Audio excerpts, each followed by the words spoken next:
What's happening, Emerge 2019? How we doing? You guys are looking at me like I'm crazy.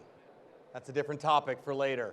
All right, we got a panel of VCs coming up on stage next. Anybody interested in hearing from them? It's venture capitalists. This is your first time.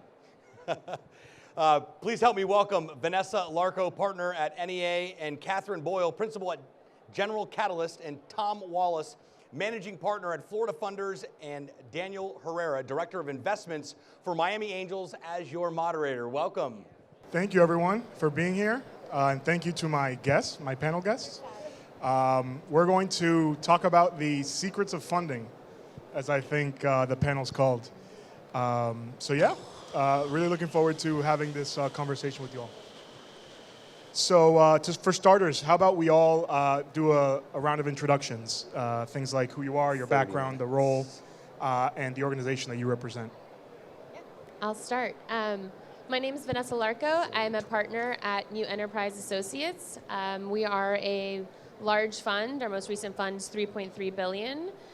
We invest in all stages across tech and medical, mostly life sciences on the medical side.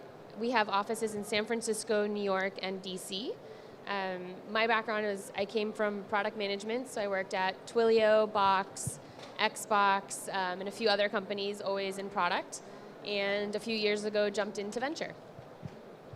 I'm Katherine Boyle. I'm an investor at General Catalyst. We are a sector and stage agnostic venture capital firm with $1.4 billion fund that we are currently investing out of and $5 billion under management.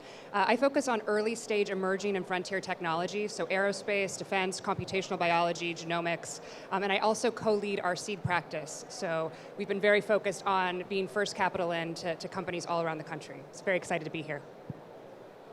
Hello, my name is Tom Wallace, and I'm the managing partner of Florida Funders. We are a hybrid between a crowdfunding platform and a venture capital fund. We're geo-targeted on Florida. We only invest in Florida companies, and we invest in early stage tech companies, everything from pre-revenue up to Series A. Our average check size is about $1 million. Fantastic. So the first question will go to Katherine and Tom. So another trend in today's world of VC is that investors are shifting their focus further downstream in pursuit of later stage and larger dollar investments. What are your thoughts on this trend, and what would your recommendation be to founders as they embark on their raises at the earlier stages? So we've definitely seen this in Silicon Valley, and we are also guilty of this. I think most large firms that have been around for a while started out as small firms and have gotten larger. And one of the reasons for that is interest rates. There's nowhere to park your money right now, globally, and so there's been a ton of money going to technology, and particularly to early stage venture capital, which has become late stage venture capital. One of the trends that we're also seeing, though, is that even though there's so much money going to later stage venture capital, the number of companies that are being funded is actually shrinking. And that's because as a company reaches scale much sooner in its life cycle, say it used to take 5 to 7 years to become a unicorn, now it's taking 2 years to become a unicorn, investors are competing to get into those companies. And so what we've seen happen at funds like ours, and also NEA I think has done this as well, is there's been a correction where we've said, actually we need to focus on early stage venture because that's where all of the decisions are made, that's where a lot of the interesting things are happening. In my world, in Frontier, that's where we want to focus.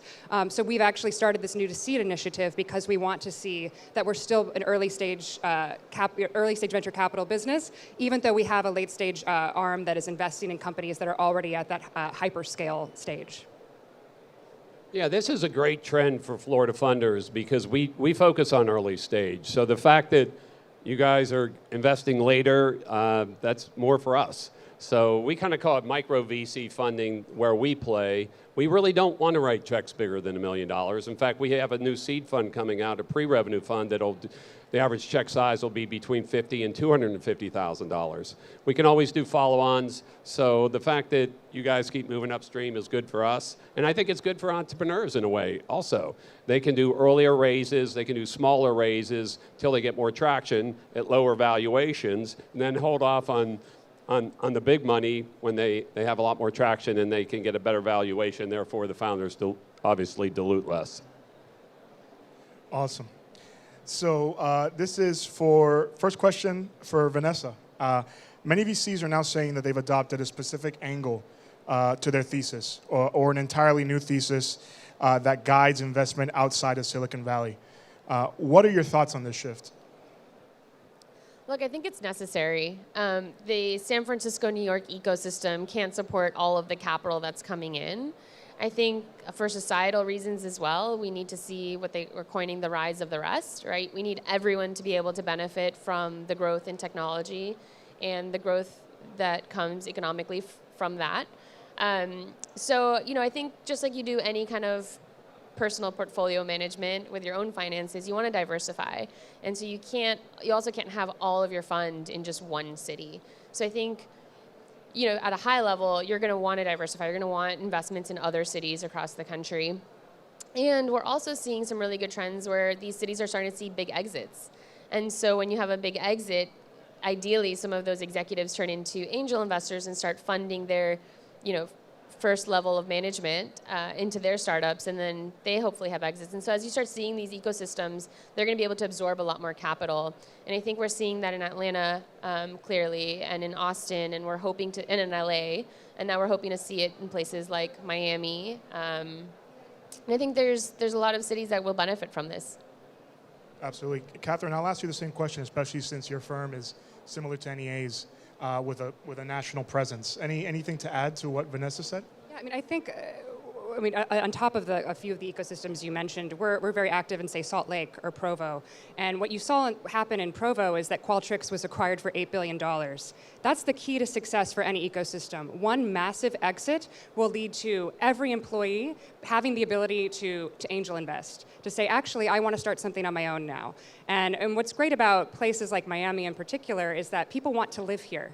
What you're seeing in San Francisco is a mass exodus of people having their IPO this year. There's something like 12 or 15 IPOs in San Francisco proper this year, and saying, I want to get out of this horrible city that is cold and that doesn't have the infrastructure and that really came up unexpectedly and can't support all of the capital that is there. And so that's going to be great for the rest of the country. It's going to be great for cities that are actually managed well and that have great universities as well. This is one thing I'm very bullish on as someone who invests in emerging technology. If you are a scientist or someone who needs a lot of space to build satellites, you want space. There's no space in New York City. There's no space in San Francisco. You want to be around a lab. You want to be around great universities. And so I think we're actually, over the next 10 years, going to see a lot of people choosing to stay in their university towns and building there because there's capital, and then there's just also great talent, which is what you need to scale a business now. Yeah, I think the one thing we'll add, since hopefully many of you are entrepreneurs, is give equity to your employees. Let them benefit financially from the success of your company. In the absence of that, you're choking out the ecosystem for your city. So, in some of these early startup ecosystems, we hear founders talk about how they have all the equity and that's a bonus. I see that as a huge negative. So please, don't give away your entire company, but don't be stingy with the equity and make sure your employees can benefit from it. On that last point, Vanessa, and thank you for bringing it up. Tom would love to hear your viewpoint as well with what Vanessa said. Would you agree? Would you add anything to that? What would your thoughts be on that? Well, the big exits are I definitely agree with Katherine on that, and we've had a bunch here in Florida. We had Chewy, we've had just had ConnectWise. These are unicorns that have exited and created lots of new investors, lots of angel investors. So I completely agree with that. And to Vanessa's point, the more equity, I think ConnectWise created 70 millionaires, and it was about a $1.5 billion exit in the Tampa area. Absolutely. That all helps fill the ecosystem. And one of the opportunities we have here in Florida is we have about 400,000 accredited investors. And if you think about that, we're second only to California. So the more of those folks we get in angel investing in early stage tech, the more we're going to build the Florida technology ecosystem. Tom, that's a good point. I think we should start measuring entrepreneurs on how many millionaires did you mint. If you didn't mint very many, I don't care what your exit was. Absolutely. Go for it. Oh, no, that's a very good point. Yeah. Awesome. Well, this question goes back to Katherine and Vanessa. So you and your firms are based in many of the world's most prolific and mature venture ecosystems, with many market-defining characteristics, things like access to capital, presence of world-class accelerators, things like that. From your knowledge of these top-tier markets, what are some ways that you think Miami and other Florida-based ecosystems could improve in order to make themselves a better ecosystem? Well, Katherine touched on this, so I'm going to steal your point. Access to talent. So I think we need to make sure that the universities we have in Miami are top ranked.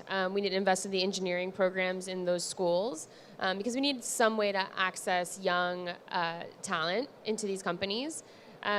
We also need some of the bigger enterprises, some of the Fortune 500 companies that are in our area to be open to adopting some new technology so that early startups can have big logos on their websites early on. I think in Silicon Valley, the nice thing is, I worked at Twilio. Twilio, we had Uber as one of our customers early on when nobody knew who Uber was. So we had Uber, we had Square, we had all these startups. They were super eager to adopt Twilio. They weren't going to build it themselves. But then when these companies blew up and became huge, these logos were really valuable for Twilio and the revenue was really meaningful. And so we probably aren't going to have that many explosive growth companies in the area, but if we can get the Fortune 500 to be open to adopting these technologies, then they'll have big logos and can compete with Silicon Valley capital. Those are some ideas. I realize I just hated on San Francisco as a city, so I'll talk about why I actually love Silicon Valley as a culture. There's something very unique about Silicon Valley, and that is that it is the cult of the founder and not of capital. Everywhere else you go in the world, if you are a venture capitalist, you are treated like God. In San Francisco, you're treated terribly if you're a venture capitalist because people want to meet the founders. And that's what makes it so unique. I'd say the other thing that makes it really unique is the kind of warm intro or the cold email. I meet with people I met on Twitter constantly because they might be the next Mark Zuckerberg. And I think that's a culture that emerges after people seeing that over and over again, that they have to be kind to strangers, they have to be welcoming to someone who might have a good idea, and they have to take time to meet as many people as possible. And that's a very unique facet of Silicon Valley that I think if other tech ecosystems adopt that kind of culture of humbleness about not being a founder, but also wanting to meet as many people as possible because they might be the next big thing, that goes so far in terms of how people help each other and also allows for failure. You can fail 3 times in Silicon Valley, as Travis Kalanick did, and then you can create Uber. So I think that sort of culture really reinforces that you can dream big and you can have these kind of outcomes that you need to support an ecosystem. Yeah, I also want to touch about the underlying reason why founders are motivated in Silicon Valley. And it's not about becoming rich. I mean, it's a part of it, for sure. But when they come and pitch to you, it's not, I'm doing this company because I want to be rich, I want to buy a yacht, and go to the Bahamas and never see anyone again. They have something to prove. They want either the clout or the power or the influence. They want to make a huge company, and you intuitively feel that they're not just going to sell their company for $100 million the first time someone comes knocking. When I go to these other cities, you meet with founders, and to them, selling their company for $100 million is just the greatest thing that could possibly happen. And when you're in venture capital, that is not the worst thing that can happen, but probably second to worst that can happen. And so I think that's what makes me a little trigger shy when it comes to investing. We really vet out the entrepreneur to see what is their end goal, and are they going to be able to stomach really good offers and pass on them and be with this company until it is a multi-billion-dollar company. And you and I had chatted about this over breakfast earlier today. But if you can, I'd love for you to share the story really quickly on Dropbox and how when it comes to measuring the end game of a founder at the highest levels, what is that thought process like as you saw it develop or unfold with Dropbox? Yeah, so it's Box. We always get confused right. with Dropbox, but Box is the better company, I promise. So I worked at Box, and I worked closely with Aaron Levy, who's the CEO. And there was always rumors that there were acquisitions on the table. And so there was one rumor that early on in the company's history that Cisco came knocking for several $100 million or $1 billion. Who knows? These stories get exaggerated over time. And Aaron and his 3 other co-founders were super broke. They didn't even have furniture in their place. And it wasn't even a thought for them to sell the company for that amount of money. They just thought that they could build a much bigger, more interesting company without getting acquired. So they trekked forward. And then there were rumors that a year before, after they filed their S1, that Google came knocking for multi-billions. And they were like, nope, we're not selling. We're going to take this thing through IPO. We believe we can build an even bigger company in that. And they just kept going. And then even like right before IPO, we did a partnership with IBM, and they like came with all of their cars and all their people, and they like entrenched into our teams, and we're like, oh, this is a buyout. Oh, we're all gonna cash out. We're so excited.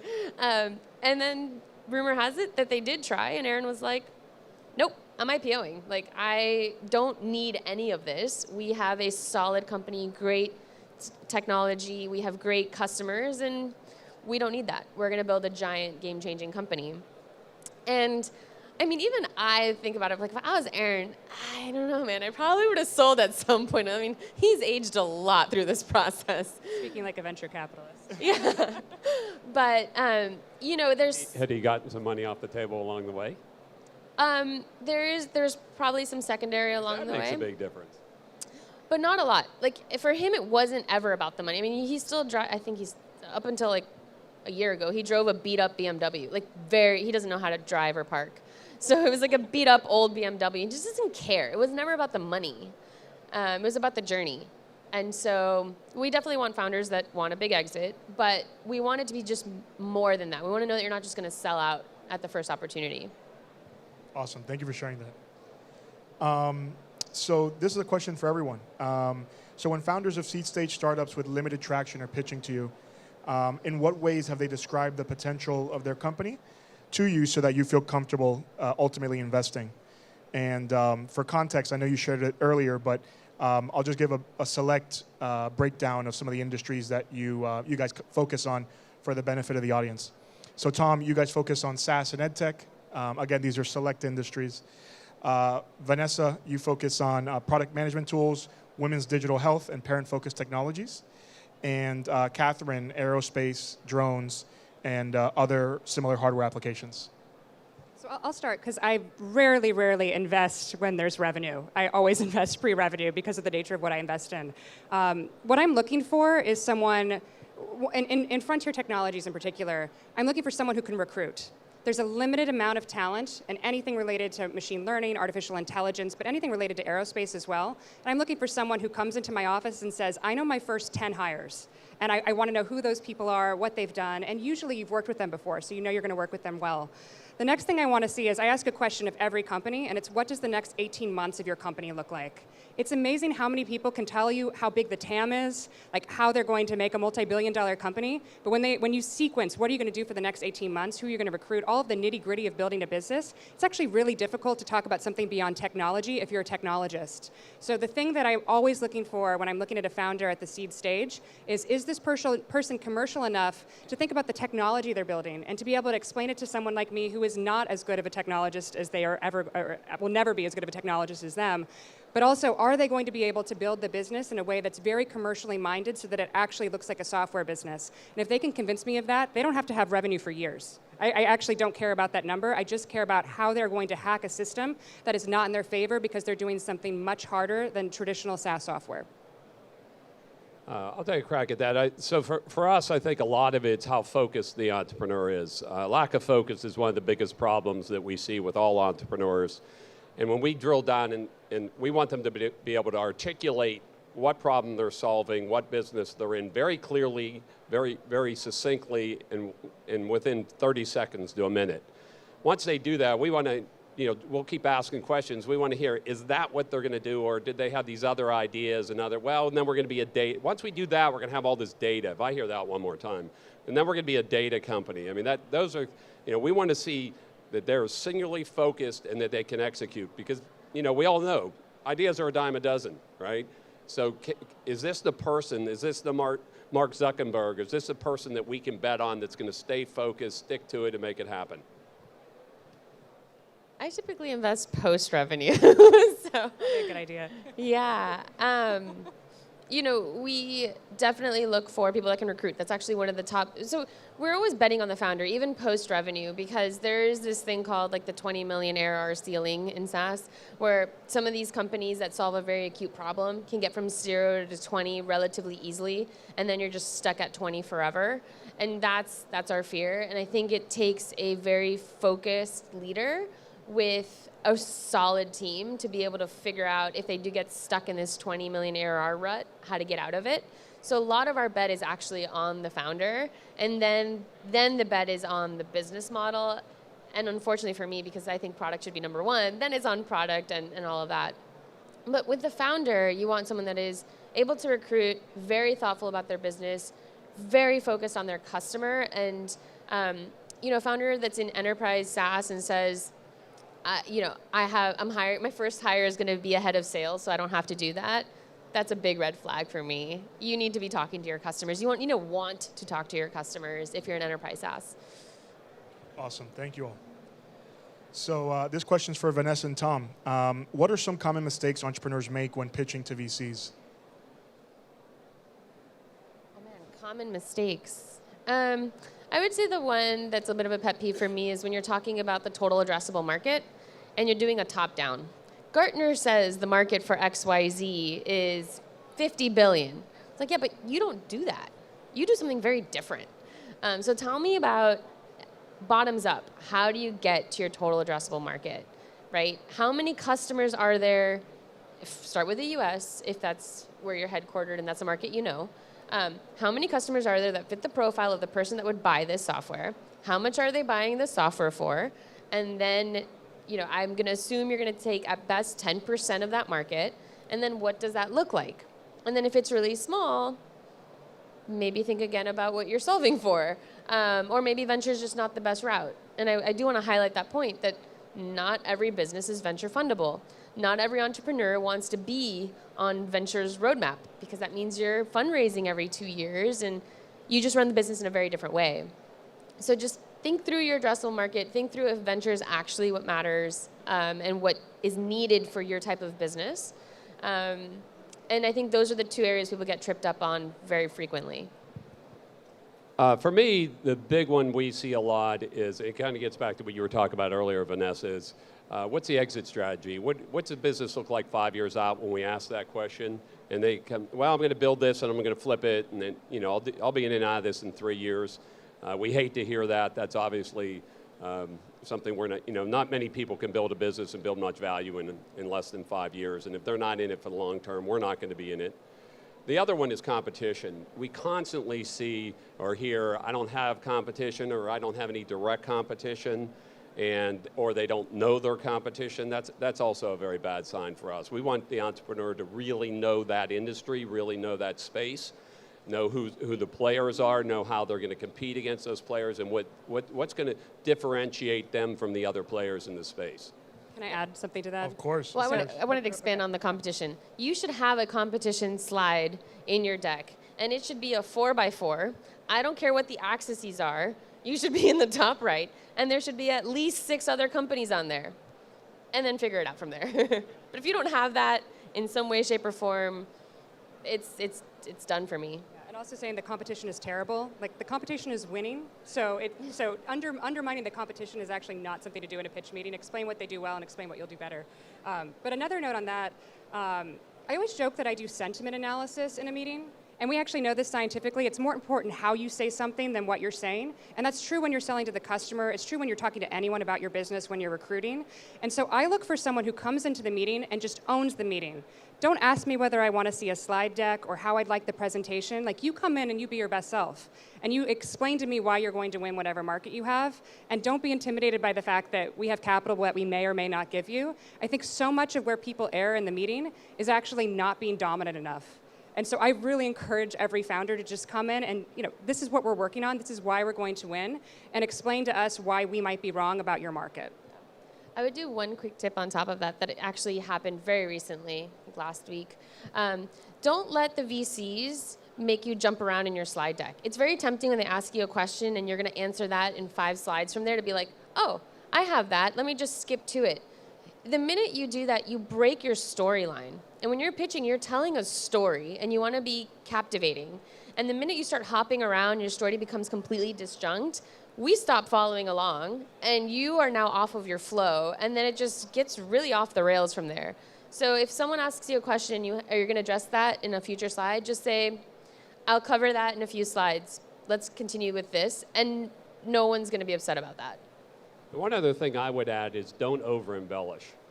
Don't bullshit us, because that's really what we're looking for as we're listening to you. Are your answers straight and consistent, and do you contradict yourself? And when we dig in, we see this a lot with pipelines. We start asking about the pipeline, what's it look like? And we've had a conversation, they've had one conversation with Google, and they kind of represent like, hey, we're in talks with Google, and then we ask more about that, or whoever the company is, IBM, whoever they're selling to, and then when you dig in, it's, they've had one phone call with them. So we're looking for credibility, we're looking for trust, trust, we're gonna give you a lot of money, it's our and our investors' money, we have to be able to trust you. One thing I'd ask Katherine, especially since you're viewing your investments from the perspective of largely pre-revenue companies, and with, as we know, Miami as a market is maturing, maybe could you speak to how, especially with pre-revenue companies, what is it specifically, or what are some key areas within a deck that you're looking for them to really hammer home with you? So I think it goes back to what Vanessa said about story. There's a saying that narrative founder fit is actually more important than product market fit, and I very much believe that. I believe if you have an obsession, I'm actually looking for obsession. I'm looking for someone who knows their market so well and has either been working on it in a program, or is just like, I came to this maybe 3 years ago and I know every player, I know everything about it, to the point where I'm wowed at how much of an expert you are. There is no comparison for knowing things. Like, there's no other thing that you talk about, if you come in and BS us. Like, that's our job. Our job is to smell out, particularly after a lot of companies, recently in the press, like Theranos and others, have shown that, like, if we are not on top of our game and being able to smell the BS, it's going to be a huge problem. So I think with frontier technology in particular, I'm looking for someone who is just so in the weeds with the company that they are building and so obsessed with fixing the problem. And you can test for obsession. It's hard to test for the future, but you can definitely test for whether someone is going to be so obsessed with figuring out the problem that they're going to stay with it for 7 to 10 years. So I'd say that's the one thing that I'm looking for, is just someone who has done the work. If I know more about your market than you do, that's a huge problem for me. Absolutely. Now, this is for everyone, and probably our closing question with the time we have left. So post-investment, how do each of your firms support your portfolio companies? At Florida Funders, we assign an operating partner, which is one of our investors' partners. We've got a couple of them out here in the audience, and they're really the tip of the spear for working, coaching, mentoring the CEO, the founder, as well as using our entire network to make introductions, to open doors, to provide advice and counsel. So it's a big part. We don't just write checks. We want to be involved, and we want to help that entrepreneur. We're in a low stakes business, right? Most of these businesses are going to fail. We want to give them every chance at success. We have operating partners. We help with talent. We help with kind of the standard board meetings and meet with founders. We always say, as much as a founder wants to meet with us, we'll meet with them, and it's sort of the founder's choice. But I think the most important thing that we do is we try to be really deep in an industry. So, for example, I spend a lot of time on defense and national security, and if someone's building in that space, I want to be able to make really, really valuable introductions for them. I want to be able to help them kind of know the ecosystem better than they might, and so that's why we always try to think about, okay, where is this an industry that we're really focused on where we can be very helpful, and our firm is actually structured like that. We're generalists, but we actually have sectors that we focus our careers on, and I think that's really important when you're looking for a firm, is to find someone who's an expert in the field that you're working in, because someone who's an expert can make incredible introductions for you, or help you find that VP of sales, or that executive that's really, really hard to get in a place like the Valley, and those introductions can be invaluable when you're building your business. Yeah, so I get asked a lot, well, because you used to do product, do you help all your portfolio companies with product? My answer is hopefully not. Hopefully the founder knows how to build products. What I say, the best thing we can do is help you fundraise for now till you IPO, because that's the world we live in. We see pitches at the A, B, C, D, so I can help our founders figure out what their metrics need to be for their next fundraise, keep them focused and make sure that they're tracking towards the numbers they need for successful next fundraise. We jokingly tell founders, your number one job is don't run out of money. Like, nothing else matters. If you run out of money, you can't pay your employees, you shut down. Just don't run out of money. So I can help you not run out of money as my priority number one. Number two is recruiting, helping you hire. And then we have a whole suite of other operating partners that help with design and marketing and PR. But it almost feels commoditized at this point because everyone's doing it. So. Awesome. Well, thank you all. This was, I think, very, very helpful advice and really helpful context for the ecosystem. And yeah, thank you so much. Really appreciate it. Thanks for having us. Thanks for having us. Thanks so much for that insightful conversation.